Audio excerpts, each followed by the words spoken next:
y vamos a dar lugar a responder las consultas que ustedes nos han hecho llegar a lo largo de la transmisión a través del número de teléfono que estaba en pantalla y que bueno que va a aparecer nuevamente, así que si hay alguna pregunta que quedó ahí en el tintero la pueden hacer aún.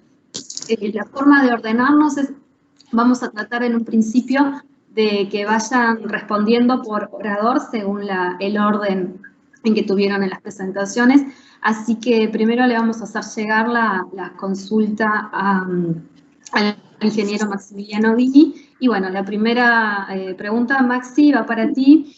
Y preguntan dónde conseguir material del grupo Gala. Y bueno, y también le interesa a esta persona conseguir Jeromín, o Jeromín, como se le dice. Bueno, en cuanto al grupo Gala, las que presentamos hoy que se encuentran disponibles actualmente, estaba la Gala Full, que bueno, esa es protegida, registrada, y la maneja Fernando Roca acá en Uruguay. Y Bayen Brufil es la otra que presentamos, que la maneja, la licencia en Uruguay la tiene el Grupo Reyes. Y bueno, de las otras que presenté, hoy en día no se encuentran disponibles, si bien sabemos que algunas de ellas pueden llegar a estar en los próximos años. Y en cuanto a otras, hay que empezar con acuerdos y poder incorporarlas al Uruguay para su estudio. En cuanto a la Jeromine, también sí es una de las que próximamente puede llegar a estar ingresando a Uruguay, pero bueno, hoy en día no la tenemos disponible. Bien. Bueno, gracias Maxi. La otra consulta es cómo se está trabajando en cultivares adaptados al cambio climático, por ejemplo, en lo que tiene que ver al requerimiento del frío invernal. Bien. En cuanto a requerimiento de frío invernal, a la adaptación al cambio climático, siempre cuando traemos un nuevo cultivar es uno de los puntos que evaluamos, evaluamos cómo se adapta a nuestras condiciones climáticas de cultivo, siempre la parte de fenología, de cómo florece, la uniformidad de floración, la brotación, si es uniforme o no esa brotación. Y bueno, eso para cultivares nuevos que ingresan al país. Y en cuanto a cruzamientos y mejoramiento genético nacional, es un punto que siempre tenemos en cuenta para la hora de elegir a los parentales, que por lo menos uno de ellos esté bien adaptado y que sea de moderados a bajos requerimientos de frío. Bueno, y otra consulta dice, con respecto a los 3 cultivares que se encuentran en camino y que tú comentaste en la presentación, considerando que estos se adapten y se produzcan bien, ¿qué cultivares sustituirían? Es decir, estos nuevos, ¿a cuáles sustituirían? Bien, bueno, el de sustituirían o no es siempre un tema de gustos, ¿no? Entonces habría que probarlos primero, como decía, si producen y se adaptan bien, bueno, si hay 2 disponibles de la misma fecha, es un tema de gusto. Pero para tener una idea, más o menos, la Mandy Inolow, que sería una bicolor, de las que con resistencia a sarna, de las que presenté, estaría en la fecha más o menos de la selección de Pagri M1100. Y bueno, sería para esa fecha más o menos. La Story No Red es una roja con resistencia a sarna, así que vendría más o menos a sustituir o no a la Modi. Y la Ana BP01 es un cultivar de cosecha tardía, estaría entre Fuji y Crispin, son unas 3 semanas antes que Crispin, así que no coincidiría específicamente con ninguna roja, estaría más o menos la fecha de la Gran Smith, así que no tendría grandes competencias si se adapta y produce bien.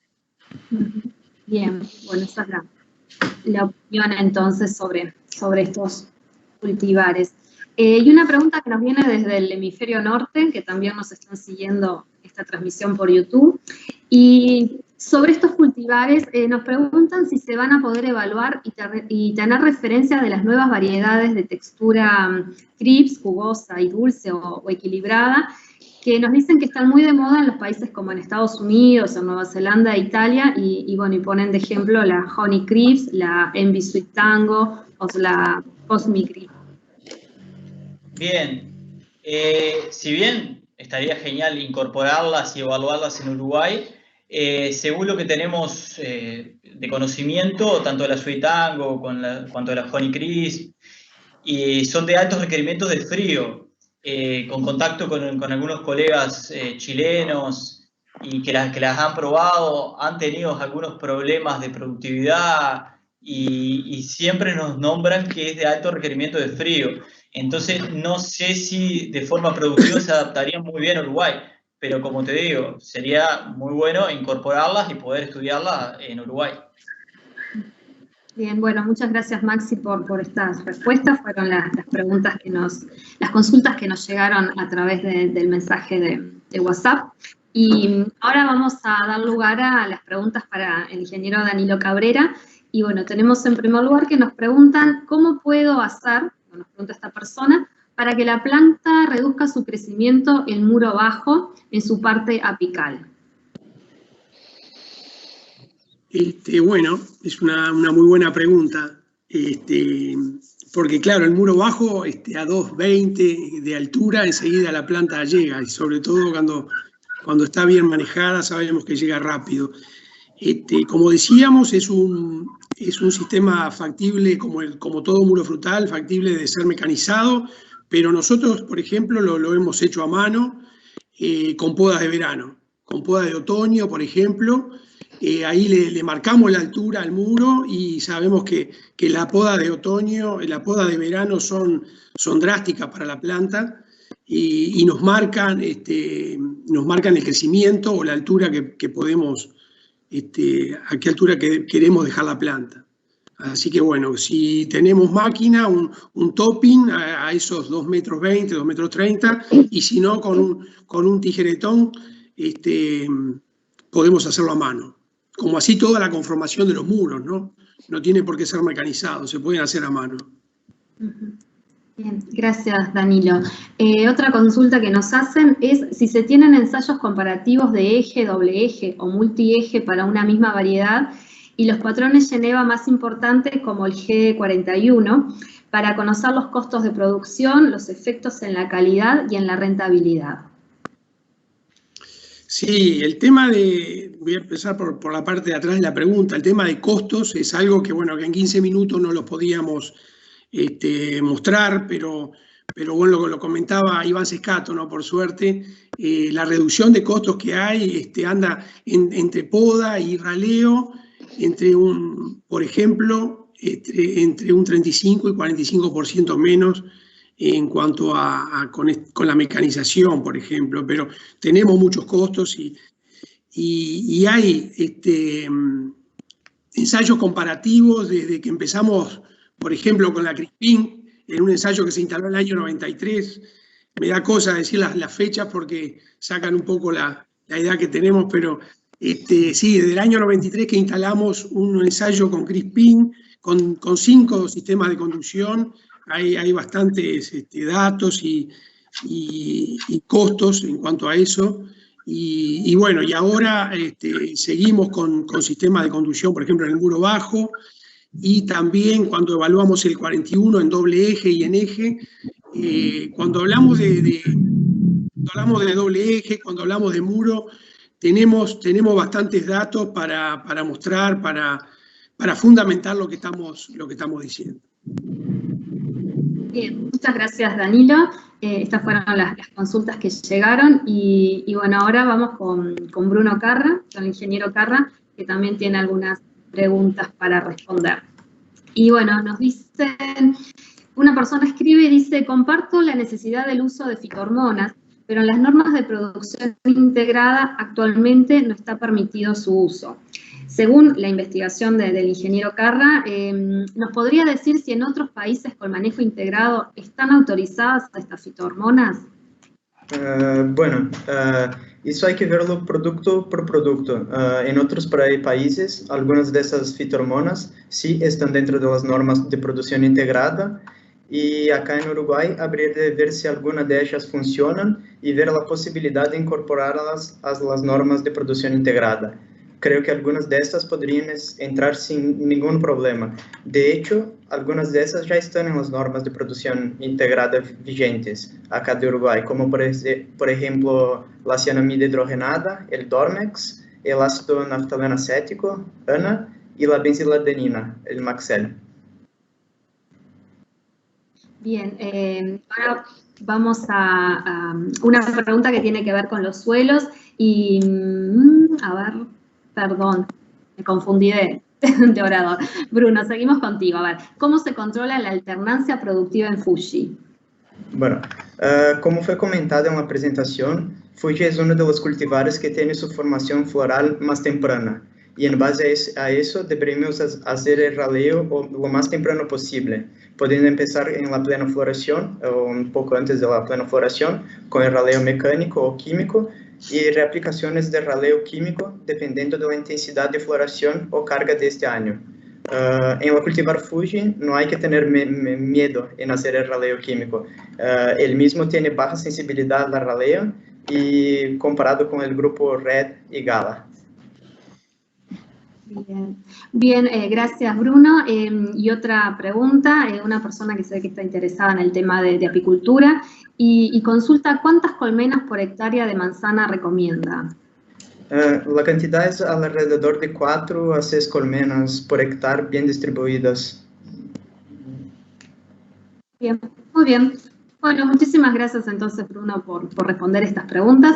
Y ahora le vamos a pedir a las ingenieras Vivian Severino y Florencia Liaume, que bueno, tienen preguntas para ella. Y la primera es, ¿cómo mejorar los suelos ácidos? Bueno, gracias por la pregunta.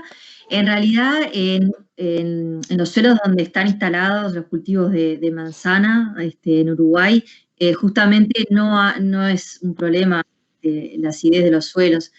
Es más, en realidad en algún caso, según los resultados del ensayo que se mostraron, incluso todo lo contrario, hay algunos que quizá más bien sean un poco más alcalinos, más que ácidos. Mucho de eso lo que sí se vio en el A es un pH ligeramente ácido, es 6,8 en agua, lo cual para nada es una limitante para la absorción de nutrientes. Si fuera el caso de que hubiera algún predio que se quisiera instalar sobre suelos más ácidos, bueno, está la tecnología de encalado, que sí se usa en Uruguay para otros rubros, pero repito que no es un problema para los suelos donde están instalados los cultivares de hoja caduca en general. Gracias, Florencia. Otra consulta. Para la extracción de nutrientes por la fruta, para el crecimiento y la disponibilidad del suelo, ¿les parece correcta y balanceada la fertilización actual que se le da al manzano? Vivian o Florencia, bueno, la que quiera responder. Vamos una y una. Creo que en definitiva la realidad de los análisis nutricionales, en principio, que tenemos hechos de estos productores que trabajan, decíamos al principio de la presentación, el proyecto que es el que ha trabajado en determinar cómo son los niveles nutricionales, trabaja con productores con buenos rendimientos y con bastante tecnología incorporada, entre ellas la tecnología de fertilización. De todas maneras, la realidad desde el punto de vista de la fertilización y de los análisis nutricionales es que no detectamos muchos déficits nutricionales, y viene un poco de la mano también con esto que decía Florencia recién, los pHs ligeramente ácidos de los suelos, en definitiva, son buenos y propicios para una buena disponibilidad de la mayoría de los nutrientes. Lo que sí detectamos en algunas de las plantaciones son excesos de nitrógeno y no tanto por el exceso que pueda tener el suelo, porque en realidad son suelos que no tienen grandes excesos de nitrógeno, tampoco tienen grandes cantidades de materia orgánica que liberen muy rápidamente ese nitrógeno, pero sí pueden venir de la mano de las fertilizaciones. Y por otro lado, de los balances, del balance entre el nitrógeno y el potasio con el calcio y los momentos de la aplicación. Creo que por ese lado vienen los puntos a considerar, y por otro lado también no perder de vista que la nutrición que hagamos de nuestros cultivos tiene que estar en concordancia con las cargas frutales que el cultivo está teniendo. Entonces, un cultivo frutal con una carga muy alta va a tener determinados requerimientos mayores que un cultivo con cargas muy bajas. Entonces no hay una receta para esto y no hay una única respuesta, sino que tenemos que sí mantenernos haciendo análisis nutricionales de nuestras plantaciones para conocer cómo estamos manejando y si nuestro manejo está teniendo consecuencias negativas, que es lo que en algunos casos hemos visto. Bien, y bueno, y nos preguntan también sobre la concentración de floración, que dicen si en nuestras condiciones acá nacionales no considera que puede ser una práctica riesgosa, digo, teniendo en cuenta, bueno, sobre todo los factores climáticos, los temporales, las temperaturas. ¿Qué opinan sobre eso? Sí, creo que en definitiva la concentración de la floración tiene más beneficios que riesgos. Eso, a la larga de todo lo que hemos estado trabajando en estos temas y llevamos muchos años trabajando, entendemos que son muchos más los beneficios. ¿Cuáles son los beneficios que tiene concentrarla? Bueno, poder manejar mejor la polinización, ajustar las medidas de manejo fisiológicos, entre ellos y el más notorio es el manejo del raleo y poder tener un momento oportuno para las aplicaciones de los raleadores químicos, que cuando tenemos floraciones muy, muy desconcentradas, eso se hace muy difícil. La misma situación sería con los raleos mecánicos, con la pasada de la máquina, o sea, concentrar la brotación desde ese lugar nos trae grandes beneficios. Y, bueno, manejar la competencia entre las estructuras que están creciendo, también lo podemos hacer de mucho mejor manera si tenemos la brotación concentrada. Lo que sí puede traernos mayores riesgos, creemos nosotros, es adelantar la floración. Una cosa es concentrarla y otra cosa es adelantarla. El adelanto excesivo de la brotación con el manejo de los compensadores de frío, que lo podemos llegar a hacer y podemos llegar a adelantar hasta 15-20 días la brotación, eso sí entendemos que tiene muchas veces más riesgos que beneficios. Pero la concentración como tal, entendemos que los beneficios son mucho mayores que los riesgos, más allá de que siempre estamos expuestos a que pueda venir algún evento no deseado, pero eso nos puede pasar en todo momento. Bien. No sé, bueno, muchas gracias. A ver, Florencia, ¿alguna agregado? Bueno. ¿No? Concluimos ahí entonces las preguntas para Florencia y para Vivian. Y vienen ahora algunas para el ingeniero Pedro Mondino, que expuso sobre enfermedades en manzana. Y bueno, la pregunta es, en consideración al expuesto sobre Venturia, ¿qué importancia le asigna a una aplicación de cabecera a yema dormida? Bueno, en realidad desde el punto de vista es una pregunta muy interesante y hace mucho tiempo que venimos pensando en ese tema. Desde el punto de vista del manejo de la Venturia, la aplicación a yema dormida o ahí en yema punta plateada no tiene ningún sentido. ¿Por qué? Porque Venturia no sobrevive, en manzano por lo menos, no sobrevive sobre la planta. En ese momento no hay tejidos susceptibles para proteger y el hongo está en el suelo, en las hojas caídas. Entonces la llamada aplicación de cabecera es algo que se hace por una tradición, yo diría casi que cultural, pero que en realidad no tiene, desde el punto de vista de manejo, no tiene mayor sentido. Generalmente la realizan con fungicidas cúpricos, precisamente porque si más adelante no se pueden usar porque producirían quemado de los brotes, y en ese momento no queman precisamente porque no están los brotes, y si no están los brotes tampoco podrían ser invadidos por Venturia. Además, en esa fecha de la brotación recién comienzan las primeras liberaciones, que son de una magnitud bastante menor. Ella más adelante que empiezan los problemas serios con Venturia cuando se libera la mayoría de las ascosporas. Entonces, en mi opinión, se puede obviar totalmente y se puede arrancar el manejo de la temporada de Venturia aplicando fungicidas de contacto ya cuando aparecen en punta verde y en caso de que haya lluvia, que se avisoren lluvia, y entonces se debe prevenir la invasión de esos tejidos verdes que recién emergen.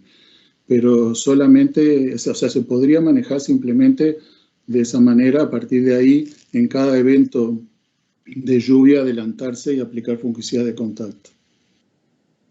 Bien, gracias Pedro, y ahora vamos a hacerle una pregunta a la ingeniera Sandra Laniza, a la que le damos la bienvenida en este cierre presencial de todos los expositores. Y la pregunta que nos hacen es, ¿qué efectividad tiene el Mancozeb en cada aplicación? ¿Por cuánto tiempo se está cubierto con una aplicación antes de la lluvia? Bien, bueno, muchas gracias. Buenas noches a todos. Como bien mencionó Pedro, el Mancozeb en Uruguay es el fungicida de contacto que más se suele utilizar como producto previo a la lluvia para proteger los tejidos. Es un producto de contacto que queda por la superficie de la hoja y protege muy bien esa lluvia que está pronosticada para los siguientes 24-48 horas. ¿Cuánto tiempo dura ese fungicida la planta? En promedio se maneja 7 días de residualidad, pero obviamente los primeros 2 o 3 días son los momentos en que el efecto del fungicida es máximo, ¿ah? Si nosotros nos estamos acercando al día 7 y está previsto la ocurrencia de otra lluvia, el día 5, por ejemplo, 6, es conveniente volver a aplicar, porque si bien aún estamos dentro de la ventana o el periodo en que el fungicida es efectivo, ya su efectividad va a ser bastante menor que los primeros días, ¿ah? Como les dije, es el fungicida que más se utiliza en Uruguay, y con esa estrategia que nosotros planteamos funciona muy bien y no van a tener inconvenientes. Bueno, muchas gracias Sandra. Ahora la siguiente consulta para ti o para Pedro. Nos preguntan si se tienen cuantificadas las pérdidas que generan las enfermedades en verano y si tenemos nuevos principios activos en evaluación para el control de estas enfermedades. Bueno, eso es un debe que hay en nuestro país. Nosotros consideramos que son importantes las pérdidas ocasionadas por las enfermedades de verano, pero no existen trabajos concretos en que se hayan cuantificado esas pérdidas. No es una tarea sencilla, porque van ocurriendo a lo largo de toda la temporada, las frutas se van pudriendo y van cayendo, y además hay diversos patógenos que causan diferentes podredumbres, hay botrofaerias, hay alternaria, está el Coletotrichum que ya se mencionó. Entonces es un grupo diverso de enfermedades y además su variación año a año también es importante. También varía de monte en monte. En general, montes más envejecidos, más estresados son los que tienen mayores problemas.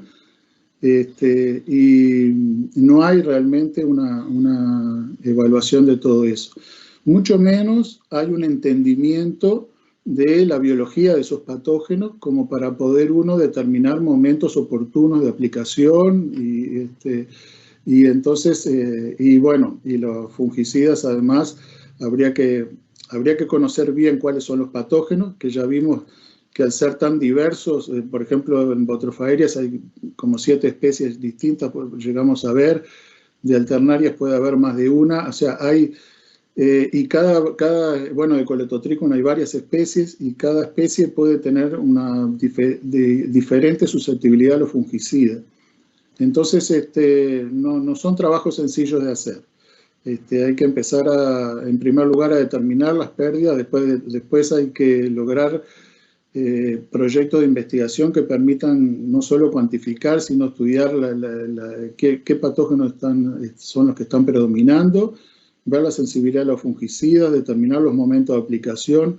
No es una cosa así de ir y evaluar un producto, porque es una situación muchísimo más compleja. Gracias, Pedro. Y ahora va la última pregunta, que se la hacemos entonces a Sandra. Y nos piden, bueno, nos consultan si hay alguna recomendación para prevenir el daño en tronco por alambre que parece favorecer la aparición del cancro. Bien, es un tema complejo, porque nosotros a lo largo de todos estos años que hemos trabajado y hemos venido observando que realmente el alambre ese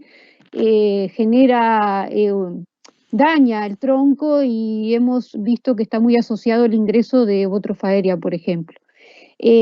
Una cosa, justamente estos días estábamos conversando con Pedro, qué cosas podríamos recomendar para minimizar ese problema. Y quizás la colocación de un tubo de plástico o alguna goma en la zona en que el alambre apoya en el tronco podría ser una alternativa. Pero no tenemos nada evaluado, o sea, habría que probar a nivel de campo distintas opciones y ver cuál, si es que alguna, resulta efectiva para minimizar el daño que causa. Tenemos claro que el sistema de muro frutal es algo que vino para quedarse, y eso lamentablemente va en contra de lo que nuestras expectativas sanitarias, porque sabemos que, por ejemplo, en el caso de Botrofa aérea son más susceptibles ese sistema, pero bueno, nosotros vamos a tener que buscar alternativas para minimizar, y bueno, lo que comenté pueden ser alternativas, pero como dije hay que evaluarlas, ¿no? Bueno, muchas gracias a los ingenieros Mondino, a Lanis por responder estas últimas preguntas, y bueno, altero un poco el orden, porque nos vino una para la ingeniera Vivian Severino, así que bueno, acá va. Nos preguntan cuáles son los porcentajes de cuajado de Gala y Crips y contra qué se compara para definir si el porcentaje de cuajado es bajo. Bueno, en realidad los porcentajes que nosotros obtuvimos en los distintos montos que evaluamos estuvieron en promedio en un 20% de centros florales, no es porcentaje de cuajado de flores, sino porcentaje de centros florales cuajados. Y en el año 2018 en un 20% para las dos variedades, y en el 2019 rondó el 30%. Estos son promedios, y en definitiva lo que sí nosotros vimos es que en ese promedio de 20% habían productores con 12, 15% y algunos con un poco más. De todas maneras, la evaluación que nosotros hicimos cuando decimos que está la limitante en el cuajado de esos centros florales, los centros florales por hectárea, y calculamos lo que podría quedar después de un raleo razonable, siempre nos encontramos en situaciones por arriba de las 50, 60, 70 toneladas por hectárea. Cuando esos centros florales van evolucionando y se va dando el cuajado y las flores van no cuajando, resulta que nos quedan una cantidad de centros florales insuficientes para dejar las cargas frutales que pretendemos en un alto porcentaje de las situaciones. Entonces, desde ese lugar es que nos animamos a decir que allí es donde aparece, a la hora de pensar en las componentes del rendimiento, la componente de rendimiento que está más afectada, que es el número de frutos por hectárea.